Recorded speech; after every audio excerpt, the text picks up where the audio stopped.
Buenas noches a todos, soy Luis Alberto Iglesias de Value School y os doy la bienvenida a este espacio de reflexión y divulgación sobre finanzas personales, ahorro e inversión. Bienvenidos a El Foco. Hoy ponemos el Value Investing bajo la lente de nuestra lupa. ¿Ha muerto? ¿Ha resucitado? ¿Se fue en algún momento? Conversaremos sobre este estilo de inversión con dos expertos y pondremos en perspectiva su pasado reciente, su presente y su futuro.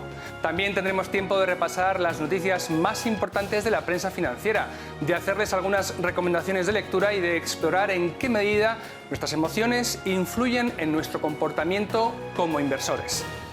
El anuncio de las vacunas contra la epidemia de COVID-19 parece haber provocado el regreso de la inversión en valor, también llamada en inglés Value Investing, un estilo muy criticado durante los últimos años y al que no habían acompañado las buenas rentabilidades. Tanto era así que la comunidad inversora se preguntaba con insistencia: ¿habrá muerto la inversión en valor por el auge de la tecnología y la economía digital? Podemos situar el punto de inflexión en el pasado mes de noviembre. Los resultados electorales en Estados Unidos auguraban estabilidad política y llegaban noticias esperanzadoras desde el sector farmacéutico. Las vacunas contra el coronavirus parecían estar cerca. Asistimos en aquel momento a un cambio en las preferencias de los inversores que devolvió la salud a la inversión en valor.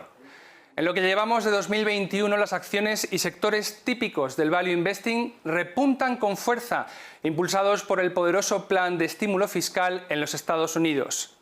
Se espera que este plan de ayudas fortalezca la actividad económica, pero también ha comenzado a pesar sobre el mercado de bonos, que ha bajado de precio, y estos activos ahora ofrecen una mayor rentabilidad. También han aumentado, cómo no, las expectativas de inflación. ¿Afecta todo esto de algún modo a la inversión en acciones? Lo cierto es que sí. Los sectores favoritos de los inversores hasta hace poco parecen haber perdido parte de su atractivo. El sector tecnológico, por ejemplo, había tenido un comportamiento estelar desde la pasada crisis financiera. Las expectativas de poco crecimiento económico y los tipos de interés bajos convirtieron a Microsoft, Apple y compañía en una especie de activo refugio. Ahora estas empresas tecnológicas, muy favorecidas en los últimos tiempos, parecen haberse quedado rezagadas respecto al mercado. La demostración más clara de esta tesis es que en Wall Street los índices Dow Jones y S&P 500 están en máximos, mientras que el índice tecnológico, el Nasdaq 100, se ha dejado más de un 10% desde su último máximo, cosa que no habíamos visto desde 1993. ¿Por qué sucede esto? Por los mayores tipos de interés. Ahora los inversores buscan acciones con mayores retornos a corto plazo y ese es justamente el requisito que mejor cumplen las acciones de valor y los negocios cíclicos. El mercado ya no quiere pagar por crecimiento o por expectativas futuras, quiere retornos reales y negocios estables. Esto que explicamos poniendo de ejemplo al sector tecnológico se aplica a todas las compañías que no cotizaban de acuerdo con sus perspectivas de negocio o sus fundamentales. Todos los sectores que tradicionalmente han servido para protegerse contra la inflación, como la energía, la industria o el inmobiliario, están mostrando un buen comportamiento en 2021. Los inversores se sienten más optimistas con la recuperación y ahora mismo están más cómodos en compañías con buenos fundamentales y valoraciones razonables. El Value Investing ha languidecido durante más de una década y ahora resurge.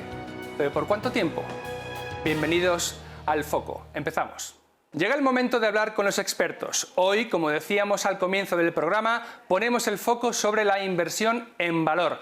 Nos acompañan Santiago Domingo, analista de Magallanes Value Investors, y Alejandro Muñoz, socio fundador de Equam Capital. Santiago, Alejandro, bienvenidos amigos.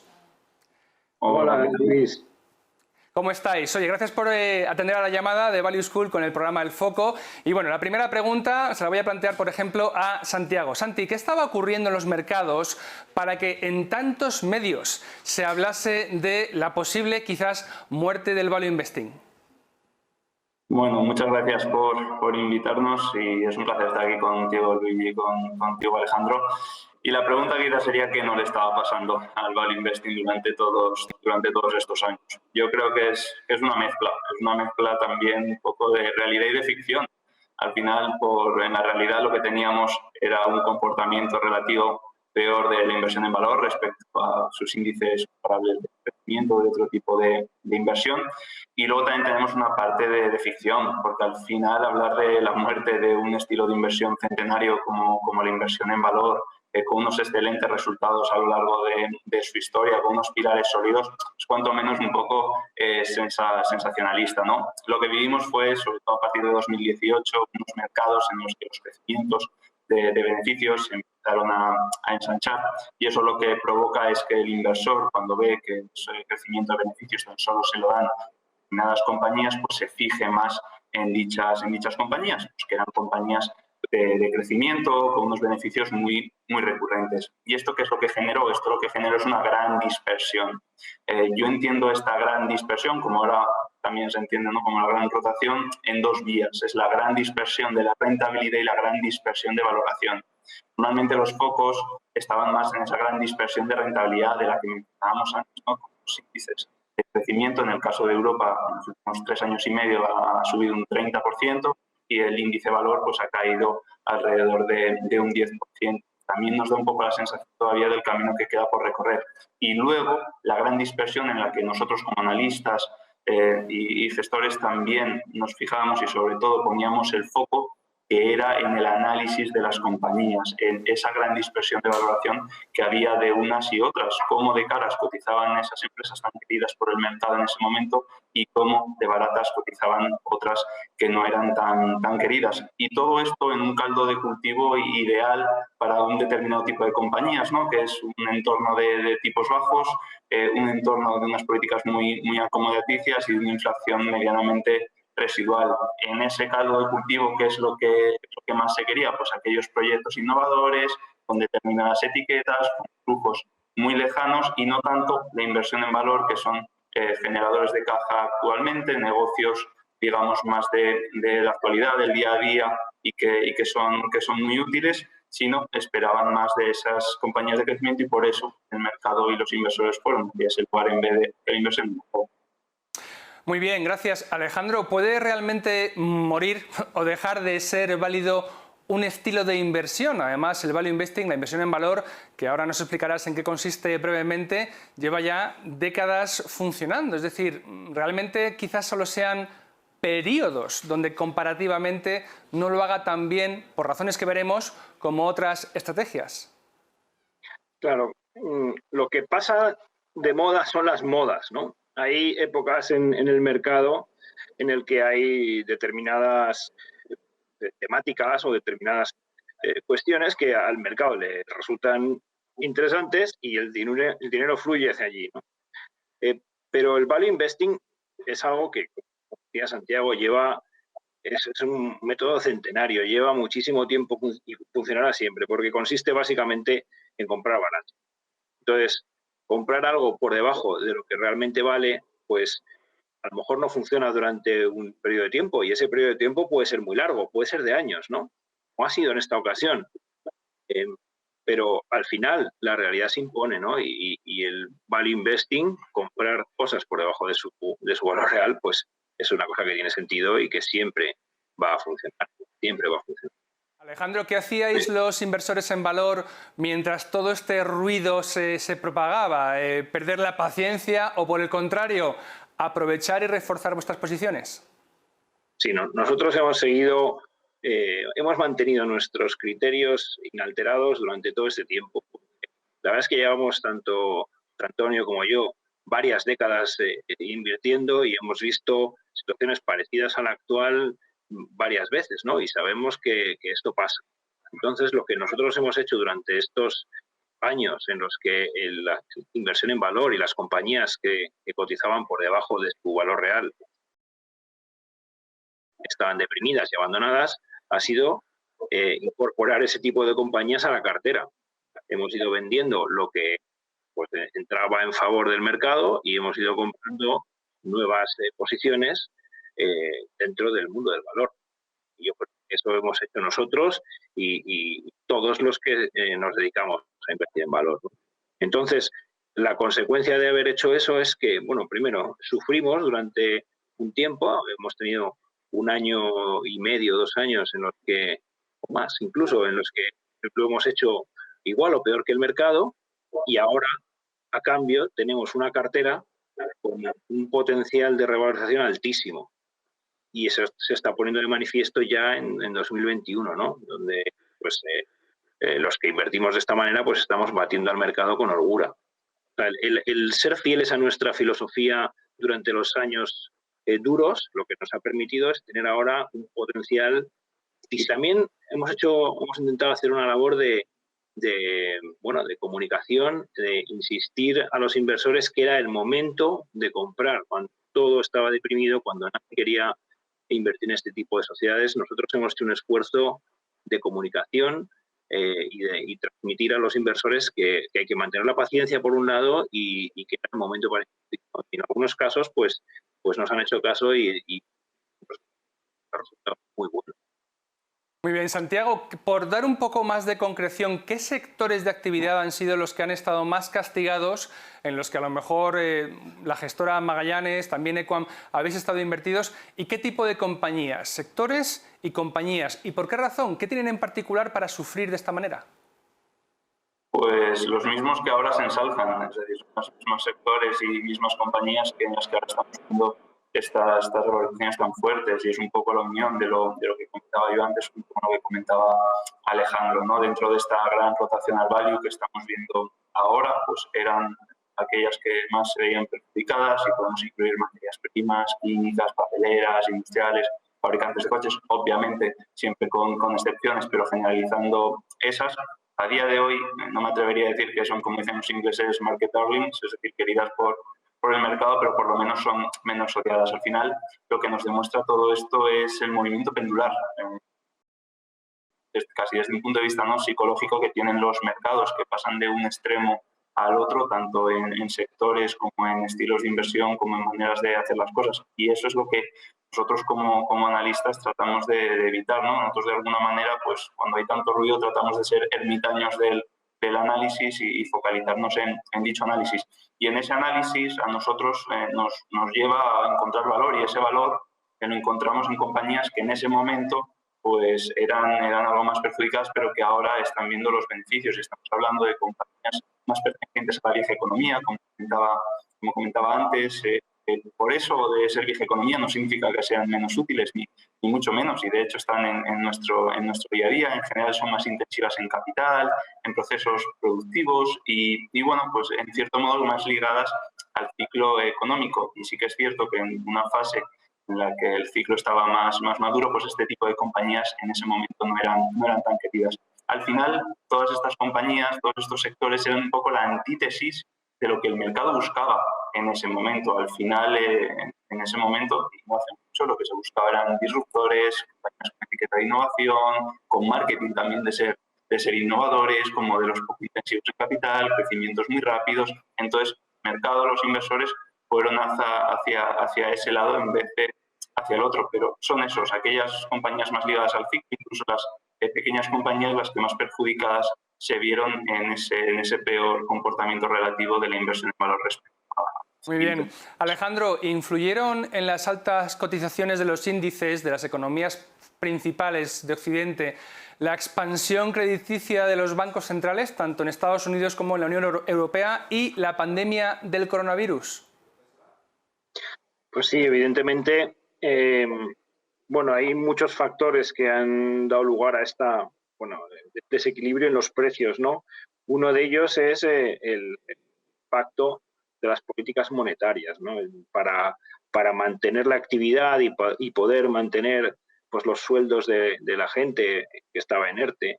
Se ha imprimido muchísimo dinero, se ha creado mucho crédito y dinero, y esto pues ha fluido a las personas, pero también ha acabado en los mercados financieros, ¿no? Y el efecto colateral o a lo mejor el efecto perseguido de bajar los tipos de interés, pues hace que los activos financieros pues tengan cada vez mayor valor. Entonces, efectivamente, la política monetaria ha afectado mucho a estas operaciones. También ha afectado esto que comentaba Santiago, ¿no? El miedo a la pandemia ha hecho que los inversores salgan de empresas medianas, de empresas europeas, de empresas de economía tradicional, que a lo mejor tenía el riesgo de hacerlo peor, y se vaya a aquellas cosas que todo el mundo podía percibir que estaban saliendo beneficiadas, que era la tecnología, ¿no? Entonces, se han juntado esos factores que han sido muy fuertes, creación de dinero por los bancos centrales y ganas de invertir en aquello que era más seguro, que era percibido como más seguro, y esto ha generado pues unas valoraciones.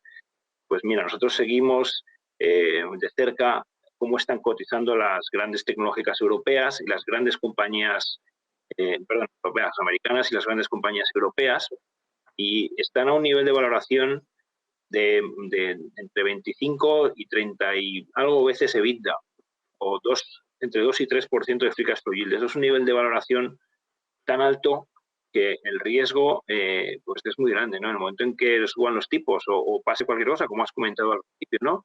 Este año han subido los tipos y el Nasdaq pues ya no lo está haciendo tan bien. Bueno, pues ahí vemos un riesgo muy considerable. Entonces, sí, el efecto de las políticas monetarias pues, claramente ha sido positivo para las cotizaciones de las compañías que eran percibidas seguras, ¿no? Ya sabes que a mí me parece que el riesgo de esto no solo es que pueda haber inflación, que puesto ese riesgo está ahí. Para mí lo peor de todo esto es que están produciendo unas desigualdades enormes, ¿no? El que recibe el dinero, el primero, es el que más gana. Y el que no recibe el dinero, que normalmente es el que trabaja y tiene un sueldo fijo, ese está viendo cómo todos los precios de los activos suben y él se queda fuera. Y esto creo que a largo plazo va a ser bastante dañino y es algo que no sé si están teniendo en cuenta las autoridades monetarias. Está muy bien, ahora todos los precios de los activos están subiendo, se financian todos los déficits sin ningún problema, pero están generando unas desigualdades enormes. Y esas desigualdades no se pueden resolver subiendo impuestos, porque subes impuestos a alguien que no tiene tampoco nada que ver con... Muy bien, vemos entonces, parece un caso de manual, Alejandro, del efecto Cantillón y de políticas equivocadas destinadas a supuestamente paliar sus graves efectos. Santiago, ¿por qué el anuncio de la vacuna pareció desencadenar el cambio de esta tendencia? Parece que fue un punto de inflexión. Sí, bueno, al final, desde un punto de vista primero social, fue como el primer rayo de sol, ¿no? Que aparecía después de una tormenta tan intensa. En cierto modo, lo que se empezó a vislumbrar es que había luz al final del túnel y esa luz estaba más o menos cercana. Y también lo que nos muestra estos cambios tan bruscos de tendencia, lo que comentábamos antes, el péndulo emocional, que somos los seres humanos y que al fin y al cabo es lo que componen los mercados financieros. Y luego ya desde un punto de vista más económico también supuso un punto de inflexión, porque la expectativa de esa recuperación económica, recuperación cíclica, se adelantaba, se empezaba a ver mucho más cercano, ¿no? Y yo creo que también nos animó a convivir con el virus porque sabíamos que las vacunas estaban ahí a la vuelta de la esquina, como aquel que dice. Y a esto hay que añadir una serie de factores puntuales que ha desencadenado esta pandemia. Algunos los comentaba ya Alejandro, y lo que hemos visto son disrupciones en las cadenas de suministros, hemos visto también cómo poco a poco las restricciones iban levantando, luego algunas también reduciendo, fuertes políticas fiscales e incluso algún atisbo de inflación, ¿no? como comentabais antes, y esto lo que hace de alguna manera es que el crecimiento secuencial de los beneficios se acelere, y es lo que estamos viendo durante este año 2021. Y recordemos que ese crecimiento secuencial de los beneficios acelerado va a estar liderado y está siendo liderado por las cíclicas, porque es que su propio nombre lo indica, recuperación cíclica. Entonces, las primeras compañías que más se benefician de ese tipo de recuperaciones son esa parte de la industria. Es lo que comentábamos antes, ¿no? Esas empresas más tradicionales que están en nuestro día a día. Y ya para terminar, ¿no? Este cambio de tendencia, ya desde un punto de vista, no sé si más filosófico, hay gente que lo ve como un cisne negro, pero al final un cisne negro es un evento inesperado, que nadie puede prever. Pero a mí me gustó mucho otra definición que leí, que era un evento denominado rinoceronte gris. Es decir, un evento rinoceronte gris es aquel en el que tú sabes que existe, pero que es muy fácil obviar, es muy fácil bajar la cabeza y decir, bueno, nunca va a suceder, aunque sepas que en algún momento lo hará. Es decir, este cambio de tendencia en algún momento iba a suceder. Es como si te viene el rinoceronte de cara, tú agachas la cabeza, no lo ves, pero lo tienes encima. Por lo tanto, esto es lo que nos demuestra cómo, en este caso fue la vacuna, en otras ocasiones son otros factores, algunos más esperados, otros menos esperados, llegan y de repente te cambian la tendencia que comentábamos antes y empieza o sigue de alguna manera esa gran rotación hacia la inversión. Alejandro, ¿nos puedes poner ejemplos de compañías o sectores que están impulsando este regreso del value investing? En concreto, ejemplos de esta vieja economía, que no es porque ya no valga o esté desfasada, sino porque quizá tiene menos relumbrón que la tecnología, que los Amazon, los Apple, los Facebook, que todo el mundo, los Netflix, del que todo el mundo habla. Sin embargo, hay una economía por detrás muy antigua, imprescindible, que parece ser que está detrás de este regreso de vuestro estilo de inversión, ¿verdad? Pues sí, la verdad es que tenemos muchos ejemplos, ¿no? El más evidente es el relacionado con petróleo, que el año pasado tuvo un sufrimiento muy grande y este año pues está, porque el precio, acordaos, estuvo en niveles negativos, ¿no? El precio del petróleo durante unas horas o un día. Y entonces esto, claro, está recuperándose con gran fuerza. Pero luego tenemos un montón de pequeñas compañías que sufrieron muchísimo, de sectores de lo más variado. Por ejemplo, tenemos una empresa que se dedica a distribuir piezas de repuesto para coches en los países escandinavos, ¿no? Es un negocio muy bueno porque tiene un efecto red muy importante, y esta compañía sufrió muchísimo el año pasado porque la gente usaba menos el coche y no iba al taller. Entonces ahora estamos volviendo al taller, la valoración era tan baja que se ha multiplicado por 3, ¿no? en un año, en una recuperación fortísima. Tenemos también alguna compañía del sector del automóvil. Nosotros ahí no estamos muy invertidos, pero tenemos una compañía que se llama TEI Fluids, que hace tubos de nylon para transportar fluidos dentro del automóvil. Y es un sector oligopolístico, hay 3 grandes players, TEI Fluids es la mayor, y pues, también esta compañía ha sufrido muchísimo, el sector del automóvil ha sufrido muchísimo porque a la pandemia se unió el miedo a cómo puede quedar el sector después de la transición al coche eléctrico. Y entonces esta compañía sufrió muchísimo, pero resulta que ahora se está recuperando con fuerza y además tiene muy buenas opciones para participar en el coche. El 18% de sus pedidos son para tubos, para enfriar baterías y otras cuestiones de coche eléctrico. Y entonces muchas veces cada compañía tiene su razón por la que vuelve a estar en favor. Hay una compañía que yo presenté hace muchos años en un foro que se llama Rieter. Es una empresa suiza que hace máquinas para hilar algodón, para el sector textil. Y esta compañía, la verdad es que la presenté y ha tenido una evolución malísima durante varios años. Entonces, bueno, a mí siempre me da un poco de rabia, pero realmente nosotros hemos mantenido la paciencia y ahora resulta que está volviendo la inversión a este sector. Está habiendo un embargo o por lo menos sanciones a una zona de China, en Xinjiang, donde están los uigur, el grupo musulmán, que aparentemente lo están metiendo en campos de concentración. Entonces el presidente está reaccionando contra eso, y esa zona precisamente es una zona donde se cultiva mucho algodón y donde había mucha inversión en maquinaria de este tipo. Entonces los inversores están yéndose de allí y están volviendo a Turquía, a Egipto y a otras zonas. Entonces esta compañía, que ha estado durante años absolutamente deprimida y no se veía una salida a la situación, pues resulta que ahora está recuperando con bastante fuerza. Y a mí esto lo que siempre insisto, ¿no? Que es que el value investing tiene una parte de análisis, hay que analizar bien, pero tiene una parte muy importante de tener los rasgos emocionales como la paciencia, la constancia, la disciplina, pues bien organizados. Entonces aquí hemos tenido paciencia de muchos años y ahora estamos empezando a ver. Y durante la pandemia, con estos otros ejemplos que os contaba, ¿no? TEI Fluids o Mekonomen, la empresa de piezas de repuesto, pues ahí no tuvimos que tener tanta paciencia, sino aguante, ¿no? Y esperar tranquilamente a que las cosas mejoraran, ¿no?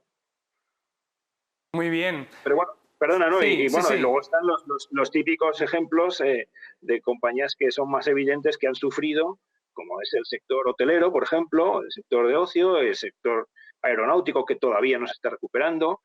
Hemos hecho una inversión en una empresa que se llama InBev, que es enorme, de cerveza. Pues sus volúmenes cayeron muchísimo al estar cerrados los bares el año pasado y nosotros estamos convencidos de que eso se va a recuperar. Entonces, todo lo que quedó afectado directamente por la pandemia, pues en muchos casos vemos que se va a recuperar.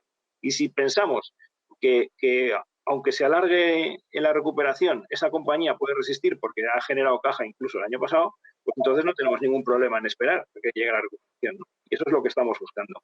Muy bien. Donde creemos que va a haber mejores oportunidades. O sea, que estáis tomando posiciones en los sectores que no gozan del favor o que están afectados por lo que está ocurriendo, en previsión de que regresemos a nuestra vida normal de lo antes posible, en algún momento será, ¿no? No sabemos cuándo, pero ahí estaréis bien colocados para aprovechar la rentabilidad de esas empresas cuando todo vuelva a su normalidad. Como sabéis, tanto Santiago como tú, Value School es un proyecto educativo. Nos interesamos en formar a los oyentes, espectadores en los principios de la inversión consciente y publicamos libros. Como habéis mencionado el ciclo del capital, he traído uno de los últimos lanzamientos de la colección que editamos con Deustock, titulado Rendimientos del capital. El subtítulo lo voy a leer: La inversión a lo largo del ciclo del capital, informes de un gestor de fondos. Está escrito por Edward Chancellor y desde luego a los espectadores que quieran saber un poco más sobre los asuntos que hemos hablado hoy, les recomiendo su lectura. Y os pediría, Santiago, Alejandro, ¿podéis hacer una recomendación vosotros? Empezamos por ti, Santi. Pues la verdad es que el que ha recomendado Luigi es uno de los mejores, así que no sé si te vamos a poder superar, no es que trataremos de igualar. Pues hablando, ¿no?, de compañías cíclicas, como hemos mencionado antes, en nuestro caso además nuestras inversiones es ArcelorMittal. El libro que a mí me gustaría compartir es este, por aquí, se llama Cold Steel. ¿Vale? Este libro, que me lo recomendó además mi compañero Otto, trata sobre la fusión de Arcelor y de Mittal a principios de este siglo. Y en ese lo que podemos ver es una mezcla, ¿no? Podemos ver una mezcla tanto de un thriller, digámoslo así, de cómo intervienen los políticos en asuntos tan relevantes como pueden ser estas fusiones, luego también de banca de inversión, al final las diferentes partes, despachos de abogados, agencias de marketing, etcétera, etcétera, y luego ya desde un punto de vista financiero, ¿no?, de qué manera la familia Mittal en este caso, piensa en la adquisición, cómo la ejecuta, cómo se mueve. Entonces nos da una visión muy interesante ya desde un punto de vista de inversores para conocer, ¿no?, cuál es su approach, su aproximación a la toma de decisiones. Y ya desde un punto de vista del lector es algo que yo la verdad es que es uno de los que más adicción me ha causado, porque era leer un capítulo y querer leer otro y querer leer otro. Entonces fue un no parar y en apenas un par de semanas lo leí y con suerte lo volveré a leer dentro de unos meses o años. O sea, que te engancha como el mejor de los bestsellers. Estupendo. Alejandro, ¿alguna recomendación por tu parte? Bueno, yo estaba pensando que un libro que me ha gustado releer hace poco es My Own Story, de Bernard Baruch. Es un libro que me recomendó mi amigo Guillermo. Bueno, es un libro muy interesante, sobre todo teniendo en cuenta lo que hablábamos antes, ¿no? Cómo se puede hablar de la muerte de un método de inversión y este libro, que es tiene más de 100 años, este personaje, murió hace mucho tiempo,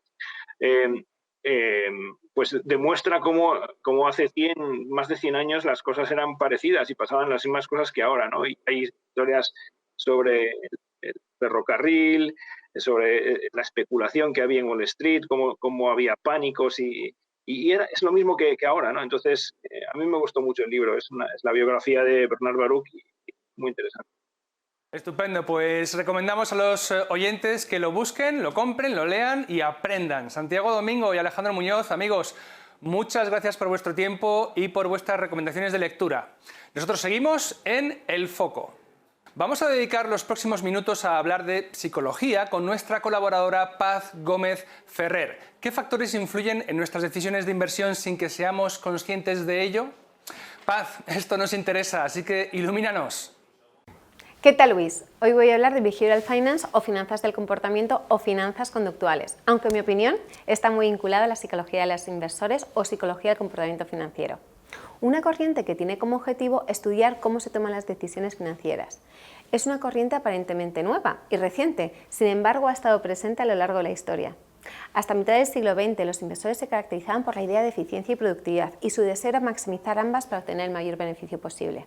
Sin embargo, a partir de los años 50 se comenzó a investigar el papel de elementos que influían directamente en el comportamiento lógico y racional de los inversores y que provocaban que algunas de sus decisiones fuesen irracionales.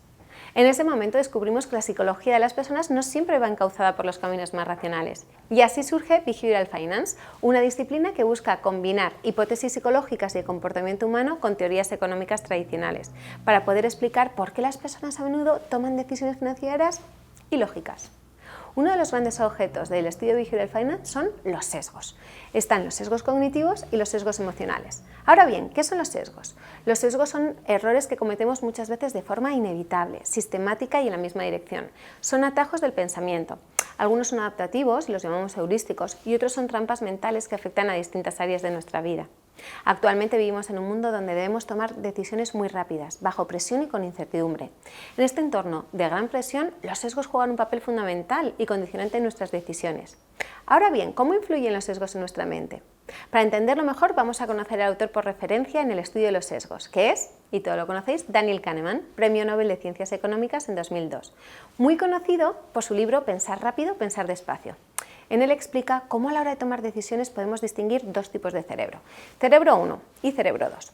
El cerebro 1 es como una lagartija, ofrece una respuesta rápida e intuitiva a la problemática a la que nos enfrentamos. Y el segundo es la parte analítica y de esfuerzo, más lógico y con conclusiones deliberadas. Si los seres humanos fuésemos total y únicamente racionales, solo utilizaríamos el cerebro 2, pero necesitamos también el cerebro 1 para crear respuestas ante estímulos inmediatos. Los dos sistemas interaccionan y están siempre activos unos con otros. El sistema 1 hace sugerencias constantemente al sistema 2 en forma de impresiones, intuiciones y sensaciones. Si el sistema 2 lo aprueba, se convierte en creencias y posteriormente en acciones.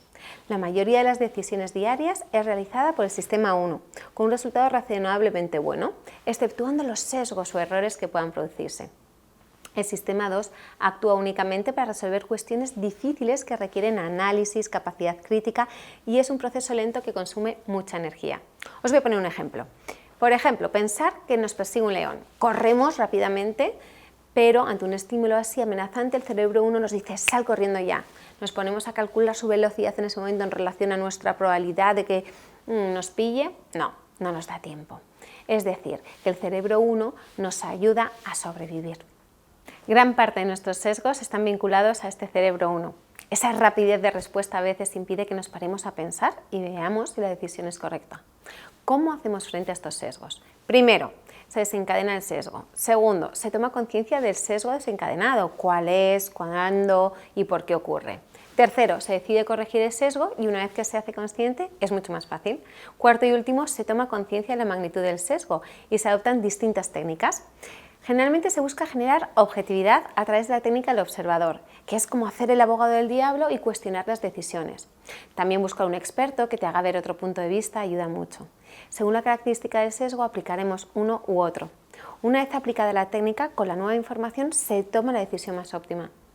De esta manera contribuiremos a que nuestras decisiones sean lo más neutrales y objetivas posibles. Si te das cuenta, Luis, al final es importante invertir en conocerse a uno mismo, reflexionar sobre nuestras emociones, sobre los sesgos que pueden estar alterando nuestras decisiones de inversión. Así que todo esto y mucho más lo veremos la semana que viene. Muchas gracias. Muchísimas gracias, Paz. Hasta la semana que viene.